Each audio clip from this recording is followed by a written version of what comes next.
네, 오늘은 국감 현장으로 보여드렸고요. 우리의 국회의 모습을 잠시 떠올려 볼까요?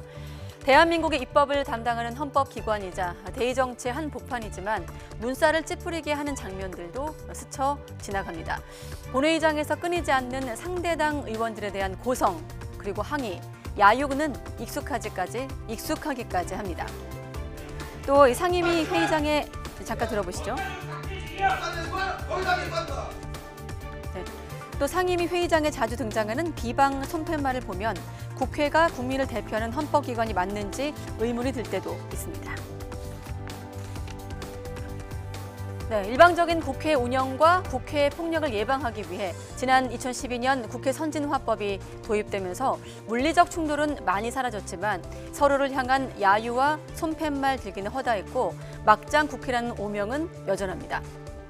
정치권이 오랜만에 손을 맞잡고 상대를 향한 고성과 야유를 하지 않겠다고 합의를 했습니다. 여야 원내대표가 신사협정이란 말을 썼는데 목소리 한번 들어보겠습니다.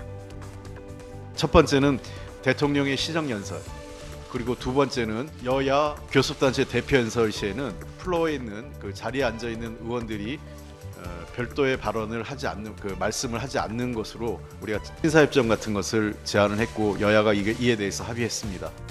국민들께 국회가 볼썽사나운 모습을 보이고 또 여야가 지나치게 정쟁에 매몰되어 있다는 모습을 보이는 문제점을 개선하기 위해서 이런 노력들을 앞으로 지속적으로 함께 하기로 했습니다. 네, 신사협정 갑작스럽게 이렇게 합의를 한 이유가 뭘까요? 가장 큰 이유, 총선을 6개월도 남기지 않은 상황에서 극단적 대립 정치에 대한 자기 반성이 크게 작용한 것으로 보입니다. 고성과 야유 등이 결국 국민의 혐오와 불신만 키운다는 판단을 이제라도 한 거겠죠. 일단 바라보는 국민 입장에선 환영할 일인데요. 다만 이 협정이 얼마나 지켜지고 또 유지될 것인가가 관건입니다. 양당은 의원총회 등을 거쳐서 의원들에게 동의를 구할 거라고 강조하고 있는데 총선 앞두고 공천 과정에서 지지층에게 호소가 필요한 현역 의원들 입장에선 언제 그랬냐는 듯 약속을 깰 수도 있습니다.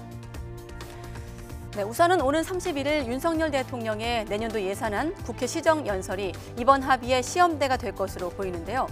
긴축 재정을 기조로 한 정부 예산안의 설명이 이루어지면 확장 재정을 요구하고 있는 민주당 입장에서 반발이 나올 텐데 손팻말과 고성 없이 점잖게 비판을 해야 되는 겁니다. 청문회와 국정감사 등을 거치면서 여야 관계가 악화 일로인 점도 신사협정에 대해서 마냥 안심할 수 없는 이유. 당장 대표회담을 두고도 민주당은 3자 회동을, 또 국민의힘은 대표회담을 하자면서 신경전을 벌이고 있죠. 다음 주 대통령 시정연설을 소란 없이 마친다 하더라도 다음 달 9일 본회의가 또 한 번 관문이 될 것으로 예상되고 있습니다.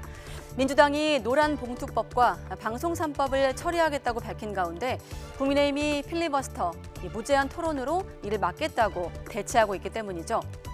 또 신사협정의 국무위원에 대한 이유도 야유도 제한하지는 확실하지 않아서 대정부 질문 때 비방과 고성이 다시 이어질 우려도 남아 있습니다. 상대당을 비방하는 현수막을 모두 내리겠다는 여당의 방침에 이어서 국회 안에서 고성과 막말을 삼가기로 한 여야의 이 같은 혁신 경쟁, 대체로 환영하는 분위기인데요. 정치 피로감을 넘어서 혐오감이 생겨버린 지금, 이번 신사협정으로 정치권이 다시 국민의 신뢰를 얻게 될지 아니면 구호성 이벤트에 끝날지 총선까지 지켜보겠습니다.